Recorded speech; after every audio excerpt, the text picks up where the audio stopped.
This is the Cool Meanderings with Dr. Germ G podcast. Thanks for listening.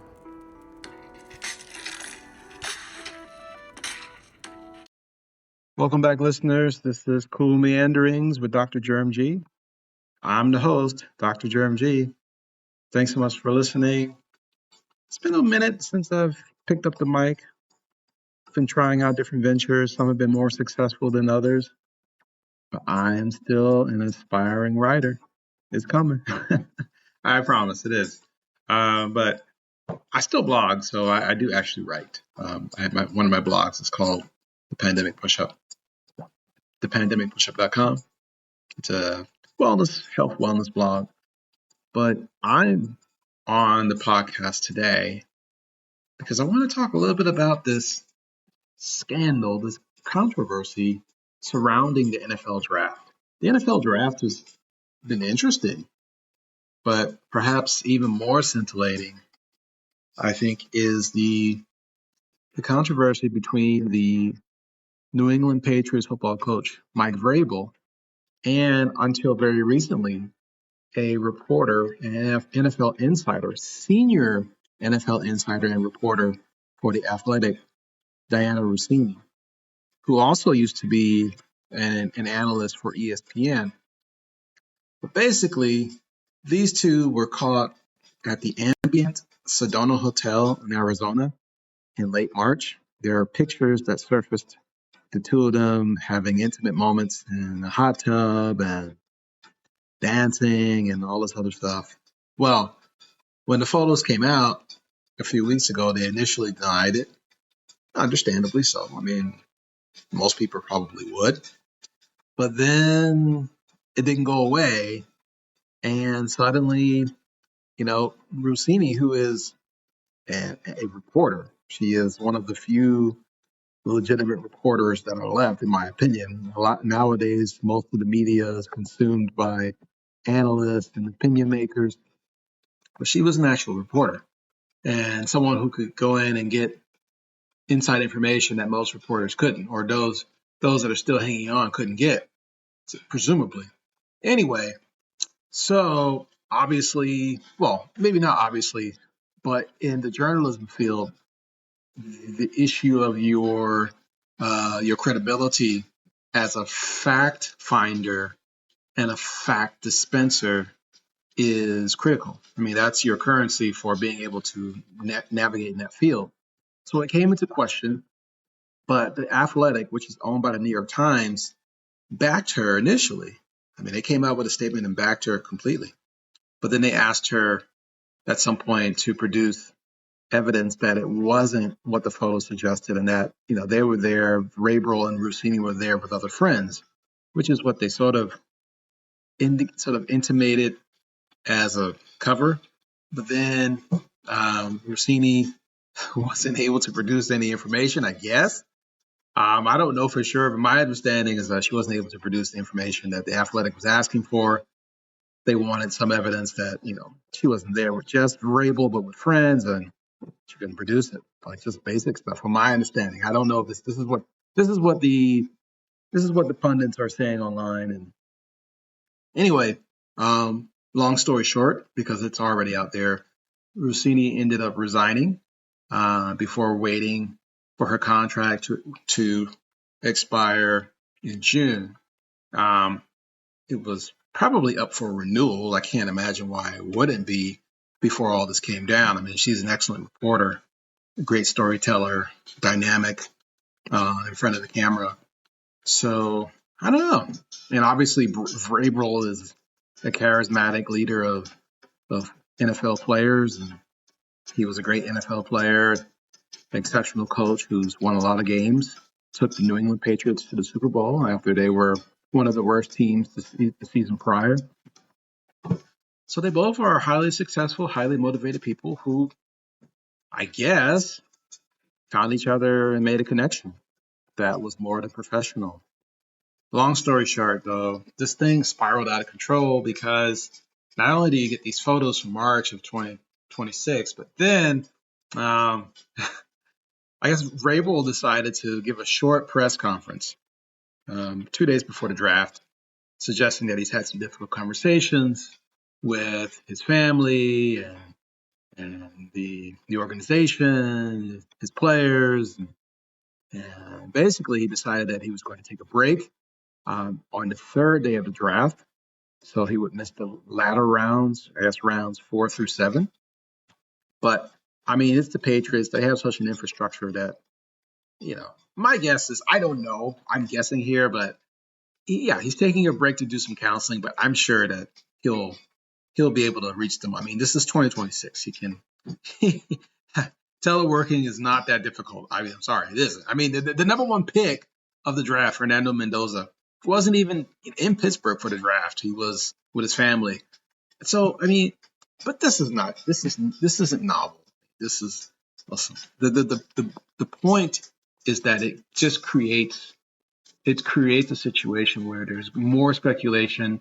There's a bigger story than just two adults who found reason to connect with each other beyond a professional, and they just happen to be high profile. So it does get more attention than your average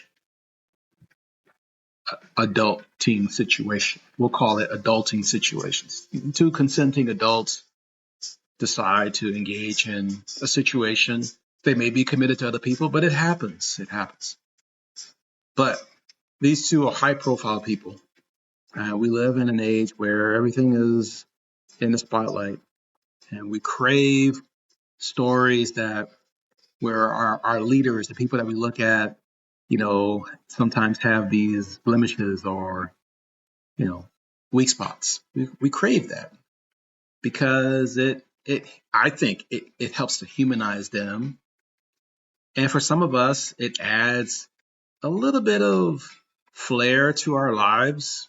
Where many of us are just doing day-to-day things, trying to survive, and we see these people that are in the spotlight, online, on TV, on stage, in stadiums, and we idolize them. We see them as these heroes, these giants, and in some ways they are.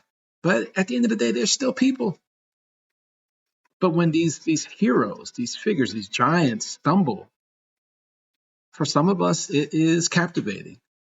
It's captivating, and it's always been this way. It's always, in my view, this is the way people have reacted to this is not unusual. It's human nature for people to marvel at those that are deemed exceptional when they do great feats. But equally, we are inclined to be captivated by their missteps, their falls, their stumbles from their pedestal, or even a fall from grace. It's just sometimes our leaders, our heroes, serve as a lesson for the average person, a reminder that things that we have, that we put so much of our time and energy into, while we value them and we cherish them, they are fleeting. Something that's here today can be easily gone tomorrow. Our lives can change so quickly. And I think for a lot of people, it's, these stories are interesting. I am captivated by this sort of the salacious nature of all of this. I mean, this is a NFL football coach, right? He nearly won a Super Bowl.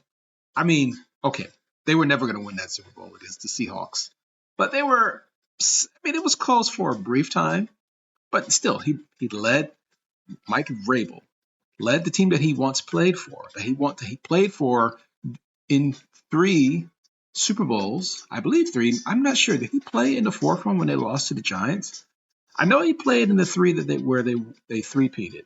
No, not three-peated, where they won, obviously, that game against the Rams that was somewhat questionable, but they did win. And then they won back-to-back Super Bowls in the 2003 and 4 season, 2004 and 5 season. They beat the Carolina Panthers in Super Bowl 37. No, in Super Bowl 38. And then they beat the Philadelphia Eagles in Super Bowl 39. So Vrabel was a part of those teams.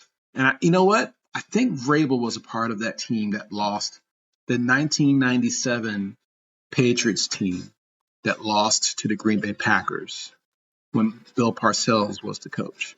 And oddly enough, the defense coordinator was Bill Belichick, who would go on to become the greatest, or at least, at the very least, the most successful NFL head coach in the history of the game, having won 6 Super Bowls. No, yes, Belichick led the Patriots to a total of 9 Super Bowls, and he won 6, which is amazing, more than any other coach in the history of the NFL. So, yes, but Vrabel is a part of that tree. He's a part of that coaching tree, and he had a successful career as a head coach in Tennessee. Had a few playoff teams, deep playoff runs, but like most AFC teams, could not get past Patrick Mahomes and the Kansas City Chiefs. And then, it took a little break, but then he found his footing, and took over as the coach of the New England Patriots during the 2004-2005 season. And in his second season, these guys are, they're in the Super Bowl. It's amazing. But unfortunately, I don't know how much that's helping him now, only because this story just won't go away. And I'm not trying to add to the story, just to say that the salaciousness of it. Because if you think about it on its surface, what is the story? The story is, okay, the one serious component of the story, in my view, the most serious component of the story, in my view, is Russini's involvement, because she is a reporter representing perhaps the most reputable news organization in, if not the world, at least in the United States, being the New York Times, as she was part of the Athletic, which is owned by the New York Times. And the journalism standards that all of their reporters are expected to follow is such that it raised serious questions about her credibility as a reporter, because if she was, and based on the photos, apparently there are photos out there. I don't know if they've been authenticated or not. I mean, they've been published by the New York Post, Page 6, and TMZ and others. But there are photos out there that suggest that this relationship or engagement or adult situation has been going on since 2020, right before Russini got married, and certainly well into Vrabel's marriage. And again, I mean, those details, as salacious and unfortunate as they are, I can't say that they're consequential because, well, in my view, like for instance, people want to compare this situation to the Ime Udoka situation, the former coach of the Boston Celtics, who took that team to the NBA Finals a few years back, but was abruptly asked to leave. He resigned. He was asked to leave because of an ongoing relationship with someone working adjacent to him. I don't know if she directly reported to him, but she was at the very least adjacent to him in the organization. It just was not. She was not a direct subordinate, but she was organizationally still underneath. I mean, he was the head coach of the Boston Celtics. It wasn't an appropriate relationship. There were potential power dynamics. And then I guess there may have been some questionable parts of the relationship. I don't really know, because as much as people want to emphasize the salaciousness, I chose not to dive deep into that one. But what I will say is that Udoka's situation is different because this was with an employee within his organization where he had a high profile position. And so Udoka could have direct influence over this person's professional, maybe personal life, which is not okay. It's not appropriate. So there's that. All right. And then there's the situation with the coach in the University of Michigan, Now, this is Sharon. Hello, Sharon Moore. Now, in his case, I mean, clearly, I mean, he clearly was in a power dynamic situation. This is the head coach of the Michigan Wolverines football team, having a fling with, you know, one of his one of the staffers. I mean, this is not that, okay? This is. I mean, these are clearly two organizations that have equal footing in terms of power. In fact, you could argue that Rossini actually had more power to gain from this relationship because of how presumably her connection to Vrable could have potentially impacted her reporting and the success of which she was able to get certain key details for stories. So I mean, I get the I get the concerns about the comparisons with, Udoka and Sharon Moore, but these are three different situations. The Moore situation was unfortunate because it became a criminal case for a brief time.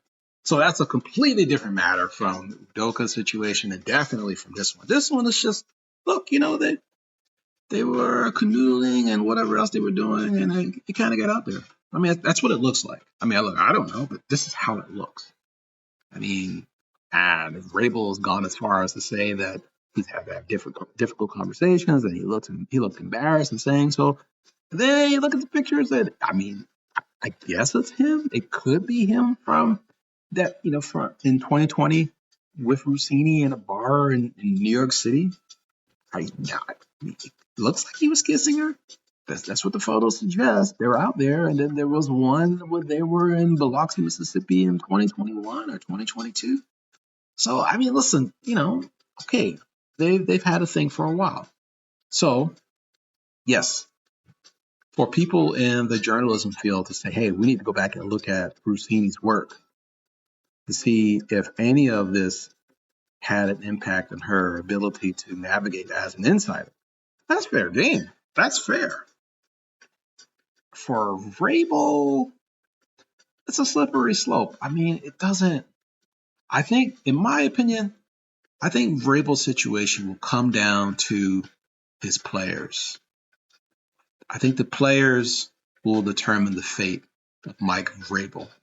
If the players feel that Vrabel is not being held to the same standard as they would be, and they feel that they would not get the grace that he's getting in the situation, then they may not be inspired to play the way they played during the most recent season, the 2025-26 season. And if that happens and they go into the 26-27 season and lay an egg, and they have a mediocre to losing season, then that would definitely give Robert Kraft, the owner, more than enough reason to part ways with Vrable. I think short of that, players rally around Vrable and they go out and they play just as hard as they did the year before for Vrable, and they win, and they, at the very least get back to the playoffs, win their division, get back to the playoffs. When you get to the playoffs, all bets are off. It's all about who has momentum. If they get back to the playoffs and they are in contention, at least to the divisional round, if not the conference championship, I think, yes, it's going to be a story that will dog him, and who knows what will happen in his personal life. That's the price that he will have to manage somehow. That's just how it is. But as a coach, I can't see. I mean, no matter how many photos come out, unless it's just over the top, he's something like where like the kids, you don't want kids looking at it. It's just inappropriate, and it's just because look, Vrabel is a coach, and he's a role model for different types of communities. So as long as it's not anything too inappropriate, I can't imagine there being an issue. I mean, why would Kraft say, "Oh, you're cheating, you're lying to me about your affair with the reporter," especially if it's benefiting the organization? I mean, what a hypocrite he would be to say, "Oh, now you got to go." I mean, and never mind the fact that the New England Patriots have a a bin full of skeletons, okay? They have a chamber of skeletons that goes back decades. So please, seriously, let's not be so sanctimonious. And for the average person, honestly, I think most of us humans are probably not in a position to be sanctimonious about the situation. I understand the scandalous nature of our society is intoxicating. It's hard to get away from. But at the end of the day, it's a football coach and a reporter who got together, used their leverage potentially in ways to benefit each other that could could could possibly, because we don't know, it could possibly compromise the work of the reporter and probably give some advantage to the organization for whom the coaches has worked for and played for all these years. We shall see. But anyway, I thought about talking about it from a point of view of just how much we love scandals. But I think that's already been told. I think I just wanted to just give my thoughts on the situation, a quick meandering of what I think is going on, what the crux of it is. And I mean, obviously, I don't know what's going to happen more than anyone else. But if I had to guess, I would say Vrable gets through the draft. He deals with the personal fallout from whatever this is, how embarrassing it might be for his family. And listen, that's nothing to sneeze at. Hey, family is a big deal, so it could put a strain on him.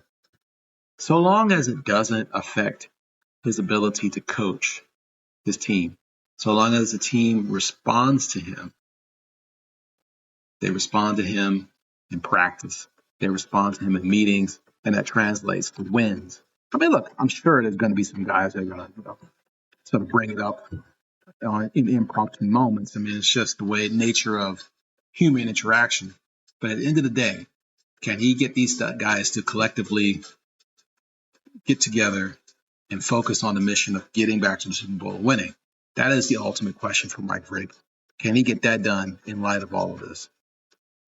And I would say the answers to that question will come from obviously Vrabel, but his players. And then ultimately the organization. The organization will look at the final product and decide, hey, how did this guy do? How did he do in his darkest hour? Assuming that this is his darkest hour, because we don't know. I don't know Vrabel. I know what people go through. But at least publicly, this appears to be a dark hour for him. And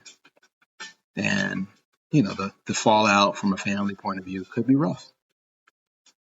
And that happens, It happens, unfortunately, it happens a lot. And adults, people that are well-educated, well-positioned, wealthy, powerful, sometimes when it comes to interacting with the opposite sex, they just have a brain fart. I don't know. It's just something shuts down, man. I mean, I could walk you through some modern examples of that, but I don't think it's necessary. I think you guys know. If you're still listening, I think you know what I'm alluding to.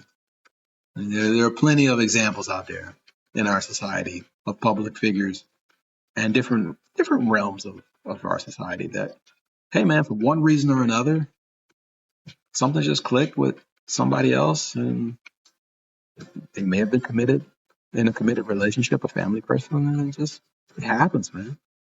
It's unfortunate because people get hurt, but it happens.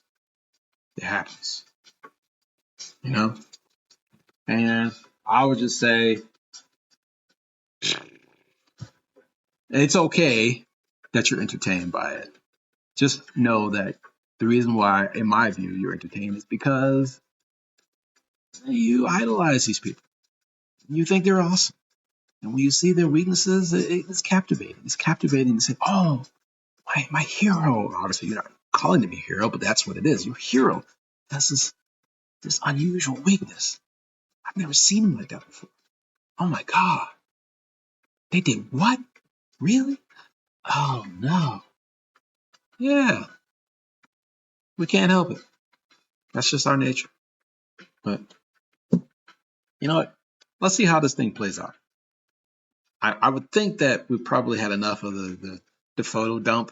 Even if they bring out, again, unless they bring out something that's just beyond the pale inappropriate, like they bring out more photos of them hugging. Okay, fine, we get the point. All right. I think whoever has been snooping and spying has made their point.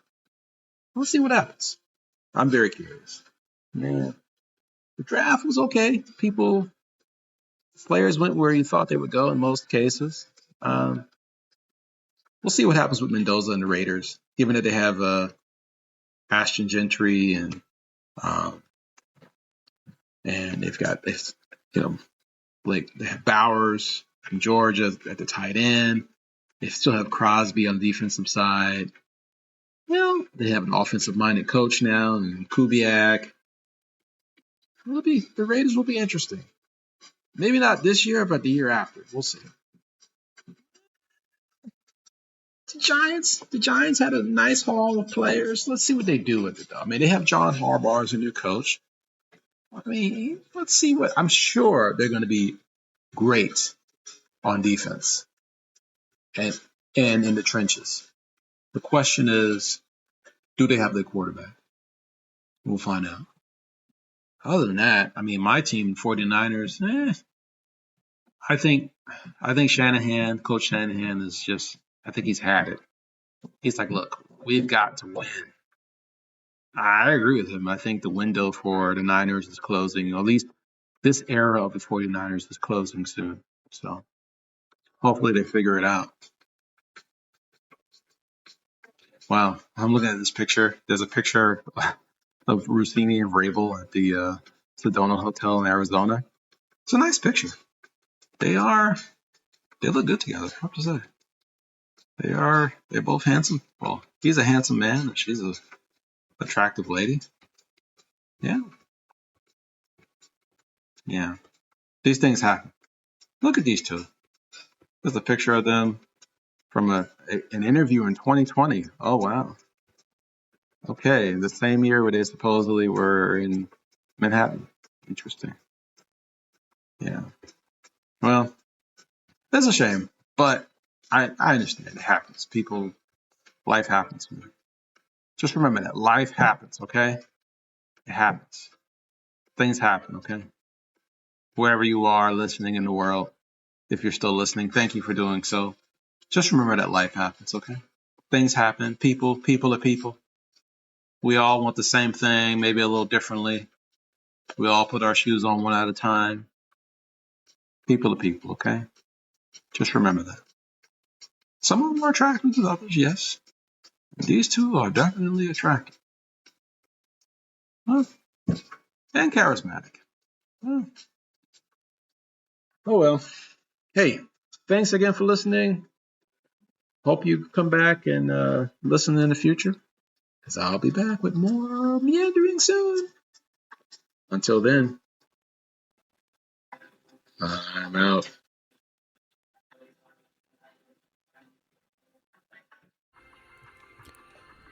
This is the Cool Meanderings podcast with Dr. Germ G.